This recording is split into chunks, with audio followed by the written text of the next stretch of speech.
Olá, seja bem-vinda, seja bem-vindo a mais uma revisão da Lição dos Adultos. Hoje é domingo, 28 de setembro de 2025, e a gente vai mergulhar juntos no estudo preparado para este dia. Olha, o tema de hoje é fascinante, uma transição assim monumental na história de Israel, né? A passagem da liderança de Moisés para Josué. Vamos explorar o comecinho do livro de Josué, focando nessa ideia de novas possibilidades que se abrem e, claro, na firmeza da promessa divina. As leituras principais são Deuteronômio 18, ali pelos versículos 15 a 22, e o primeiro capítulo de Josué. E para dar o pontapé inicial, tem uma história muito boa sobre como encarar o futuro. É do Benjamin Zander, sabe? O maestro da Orquestra Filarmônica de Boston. Ele notou que os alunos dele de música ficavam muito ansiosos, com notas, com avaliação. Então, no primeiro dia de aula, ele fez algo diferente. Anunciou que todo mundo começaria o semestre com nota 10. A condição. Bom, cada um tinha que escrever uma carta, datada lá do fim do semestre, explicando por que mereceu aquela nota. Tinha que descrever a pessoa que teria se tornado. Sabe, ele não chamou isso de meta, mas de uma possibilidade a ser vivida. Achei genial. É genial mesmo. E essa ideia, essa possibilidade a ser vivida, nossa, ela conecta perfeitamente com o momento de Israel ali no início do livro de Josué. Vamos pensar no contexto, né? Foram 40 anos sobre Moisés, um período épico. Libertação do Egito, deserto, mas também cheio de desafios imensos, murmuração, rebelião, uma geração inteira que duvidou e morreu no caminho, né? E agora, essa nova geração está ali, literalmente na beira da Terra Prometida. Para eles, Canaã não era só um objetivo a conquistar, uma coisa distante. Era, na visão de Deus, uma nova realidade já dada, uma possibilidade concreta pronta para ser vivida. Exigia uma mudança de chave, sabe? Deixar de ser peregrino no deserto para ser herdeiro de uma promessa. Vamos desempacotar isso com calma. O livro de Josué começa logo depois da morte de Moisés. E a primeira coisa que acontece ali, Josué 1, versículos 1 a 9, são as palavras diretas de Deus para Josué nesse momento chave. E você mencionou Deuteronômio 18, versículos 15 a 22. Por que é tão significativo que justamente nessa hora a narrativa nos lembre, mesmo que implicitamente, daquela promessa de Moisés sobre um profeta como ele que Deus levantaria? Qual a conexão aí? Essa conexão é crucial. E funciona em dois níveis, eu diria. Primeiro, estabelece continuidade. Imagina o baque da morte de Moisés, né? Podia gerar um vácuo, uma crise. Lembrar dessa promessa de um sucessor apontado por Deus, um profeta como Moisés, garantia para o povo que o plano divino não acabava ali. Havia uma sucessão, uma linha de propósito. Josué assume não por aclamação ou força própria, mas como parte desse plano designado por Deus. Entendi a parte da continuidade. E o segundo nível? O segundo nível é que marca uma nova fase. Moisés foi incomparável, o legislador, o mediador da aliança. Mas a tarefa dele teve um fim. Josué é chamado para outra tarefa, complementar, a conquista, a posse da terra. Deuteronômio 18 não prometia um clone de Moisés, mas alguém como ele, com autoridade divina para guiar o povo. E Deus confirma isso direto para Josué lá em 1:3. Todo lugar em que puserem a planta do pé eu darei a vocês, como prometi a Moisés. Tá vendo? A autoridade de Josué vem dessa promessa antiga e da palavra direta de Deus a ele. Ele não é só um general, ele herda esse manto de liderança espiritual, validado por Deus para completar a obra. Isso lança uma luz bem interessante sobre Josué, mas quem era ele antes desse momento? Ele não surge do nada, certo? A gente tem umas pinceladas dele lá no Pentateuco, Êxodo 33:11, Números, vários trechos, Deuteronômio também. O que essas passagens contam sobre ele? Sobre o preparo dele para essa missão gigantesca? Exato. Ele não surgiu do nada, tem um histórico muito consistente. Êxodo 33:11 é forte. Diz que Josué, ainda jovem, era o auxiliar de Moisés e que ele não se afastava do meio da tenda da congregação. Isso sugere o quê? Uma dedicação, uma busca pela presença de Deus desde cedo, uma lealdade a Moisés, né? Depois tem aquele episódio fundamental dos espiões, em Números 13 e 14. 12 foram enviados, só Josué e Caleb voltam com fé. Enquanto 10 espalham pânico falando dos gigantes, das cidades, Josué e Caleb insistem: olha, se o Senhor se agradar de nós, ele nos leva para essa terra. Só não sejam rebeldes, não tenham medo. Que diferença, né? Isso mostra uma coragem fora do comum, baseada não nele mesmo, mas na confiança total na promessa de Deus, mesmo com todo mundo contra. Ele já tinha provado a fidelidade dele num momento super crítico. Essa história dos espiões é muito marcante mesmo, mostra uma fibra diferente nele. E as outras referências que a gente mencionou? Elas completam o quadro, sim. Números 27 e 18 diz que Deus mandou Moisés apresentar Josué porque ele era homem em quem há o Espírito. Deuteronômio 34:9 reforça, dizendo que Josué ficou cheio do espírito de sabedoria, porque Moisés impôs as mãos sobre ele. Isso indica uma capacitação divina específica para a liderança. E Deuteronômio 31:23 registra o próprio Deus falando direto com Josué, antes da morte de Moisés. Seja forte e corajoso, porque você vai introduzir os filhos de Israel na terra, e eu estarei com você. Ou seja, não foi escolha de última hora. Josué foi preparado, testado, ungido, comissionado. Por décadas. Era o homem certo, na hora certa, segundo o plano de Deus. Nossa, é impressionante ver essa preparação gradual. E tem um detalhe de linguagem em Josué 1 que eu acho fascinante. Você até mencionou. Moisés é chamado direto de servo do Senhor. 10 vezes só no capítulo 1.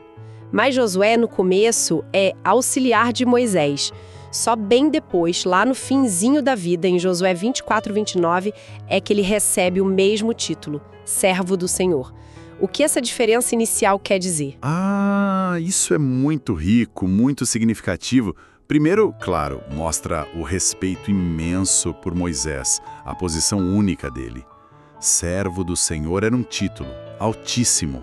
Indicava intimidade, fidelidade, autoridade delegada. Reconhecer Moisés assim estabelece o padrão, né? Segundo, chamar Josué inicialmente de auxiliar de Moisés faz essa ponte direta com o legado, valida ele como sucessor, mas também indica que ele tem uma jornada pela frente. Não é um rebaixamento de jeito nenhum, mas um reconhecimento da trajetória. E terceiro, o fato de que Josué depois recebe o título é um testemunho poderoso da vida dele, de obediência, de fidelidade, de liderança. Ele não herdou o título só por assumir o cargo. Ele conquistou com o serviço fiel dele, assim como Moisés. Mostra que essa estatura espiritual, esse reconhecimento divino, se constrói na caminhada com Deus. Nossa, essa progressão realmente humaniza Josué, né? Mostra que a grandeza no serviço a Deus é um processo, mas olha, mesmo com toda essa atenção na transição humana, Moisés para Josué e na figura de Josué sendo preparado e tudo mais, a sensação que fica além do Josué 1 é que o protagonista principal mesmo, quem está conduzindo tudo, é alguém bem maior, não é? Sem a menor dúvida. É impossível ler Josué 1 sem perceber isso. O palco está montado com a morte de Moisés, a ascensão de Josué, mas o personagem central, a voz que domina, a fonte de toda autoridade e promessa, é o próprio Senhor. O livro começa com "Disse o Senhor a Josué". São as palavras de Deus que definem a missão, que dão a herança, todo lugar eu darei a vocês, que estabelecem as condições, não se desvie dela, que garantem a presença, eu estarei com você, e que dão a ordem-chave, seja forte e corajoso. Josué é quem recebe as ordens, o instrumento, mas o comandante supremo, o verdadeiro líder de Israel, invisível mas totalmente presente, é Deus. Toda a história do livro de Josué só faz sentido assim. É Deus agindo através de Josué e do povo. Isso é crucial, realmente. E pensando nessa dinâmica, qual é a instrução central que Deus dá a Josué nesse momento. Um momento de assumir uma responsabilidade enorme, com desafios gigantes pela frente, inimigos, cidades fortificadas, um povo que nem sempre era fácil. Josué 1:7 parece ser o coração disso, né? Então, somente seja forte e muito corajoso para que você tenha o cuidado de fazer segundo toda a lei que o meu servo Moisés lhe ordenou. Não se desvie dela, nem para a direita nem para a esquerda, para que seja bem-sucedido por onde quer que você andar. Parece muito focado, força, coragem e obediência total à lei. Exatamente. Essa tríade força, coragem e obediência é a espinha dorsal da missão de Josué, e é fundamental notar a ligação entre elas. A força e a coragem que Deus pede não eram só físicas ou militares, embora a guerra viesse aí. Eram, antes de tudo, força moral e coragem espiritual para obedecer. Obedecer a quê? Toda a lei que o meu servo Moisés lhe ordenou. A fonte da força e da coragem de Josué não vinha das habilidades dele ou do exército, mas da confiança total na palavra de Deus e da determinação em seguir essa palavra integralmente, sem se desviar nem para a direita nem para a esquerda. Essa parte do sem se desviar me chama a atenção. Isso sugere que haveria tentações, pressões para dar uma ajustada, para pegar um atalho, para adaptar a lei às circunstâncias ou à opinião do povo. É por aí? Precisamente. O caminho da obediência total raramente é o mais fácil, né? Ou o mais popular. Com certeza haveriam pressões externas dos inimigos, das práticas pagãs deles e internas do próprio povo de Israel, que tinha um histórico de murmurar, de querer voltar atrás, até de idolatria. A tentação de comprometer a lei, de buscar jeitinhos humanos, de fazer alianças proibidas, seria constante. Por isso a ordem é tão forte. A fidelidade total à lei era a condição para o sucesso, para que seja bem-sucedido. Não era um legalismo vazio, mas uma confiança ativa de que os caminhos de Deus, expressos na lei, eram os melhores, os únicos para cumprir a missão e receber a bênção. A coragem estava em se manter fiel a isso, mesmo quando parecesse difícil ou ilógico. Faz todo sentido. A obediência como fonte de coragem e sucesso.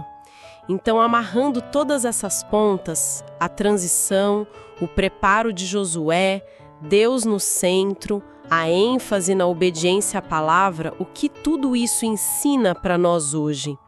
O material de estudo levanta uma questão importante. Ao longo da história, Deus sempre usou líderes humanos, homens e mulheres, para guiar seu povo. Por que, então, é tão vital nunca perder de vista quem é o verdadeiro e invisível líder por trás de tudo? Essa pergunta vai no ponto central, né?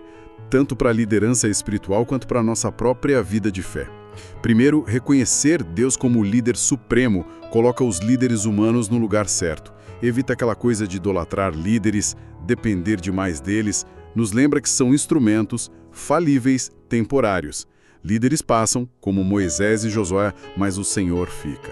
Segundo, mantém os próprios líderes humildes. Eles não são a fonte da visão, do poder, são servos, administradores que precisam prestar contas ao verdadeiro dono da obra. Isso protege da arrogância, do abuso de poder. Terceiro, direciona a confiança do povo para o lugar certo, para Deus e sua palavra, não só para a personalidade de um líder. A história de Israel mostra isso o tempo todo. Quando o povo e os líderes confiavam em Deus e obedeciam, vinha a vitória, a bênção. Quando desviavam o olhar do líder invisível, confiavam em si mesmos, em ídolos, em alianças erradas, o resultado era fracasso. A lição para Josué é para todos nós. A força e o sucesso vêm da conexão obediente com o líder supremo. Excelente ponto. Quer dizer, a estrutura de liderança que Deus estabelece sempre aponta para Ele mesmo como a fonte final, né? Recapitulando nossa conversa hoje, a gente explorou essa passagem-chave da liderança de Moisés para Josué. Vimos que não foi só uma troca, mas a abertura de uma nova fase para Israel, uma possibilidade a ser vivida, usando aquela metáfora do maestro Zender. Essa possibilidade estava totalmente ligada à promessa e à palavra de Deus. Analisamos o preparo de Josué, a fidelidade dele já comprovada, a comissão divina e destacamos que a força, a coragem e o sucesso dele dependiam da obediência total ao verdadeiro líder de Israel, o Senhor, e a sua lei. Exato. E talvez assim, um pensamento para a gente levar. Como a gente aplica essa perspectiva da possibilidade a ser vivida hoje? Josué e Israel estavam diante da terra prometida, um futuro desconhecido, cheio de desafios, mas apresentado por Deus como um presente para ser abraçado com fé e obediência. Nós também enfrentamos fases novas, transições, desafios, futuros incertos. Será que conseguimos olhar para esses momentos não só como peso, problema para resolver, lista de tarefas, mas como espaços onde Deus nos convida a viver novas possibilidades nele? Como cultivar essa mentalidade de Josué, uma coragem que nasce não da nossa capacidade, mas da confiança na presença e na direção daquele que nos chama e capacita, aquele que promete estar conosco por onde quer que andarmos.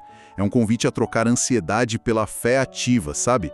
Viver não só cumprindo tarefas, mas explorando as possibilidades que a fidelidade a Deus abre para nós. Até amanhã no próximo estudo. Até mais!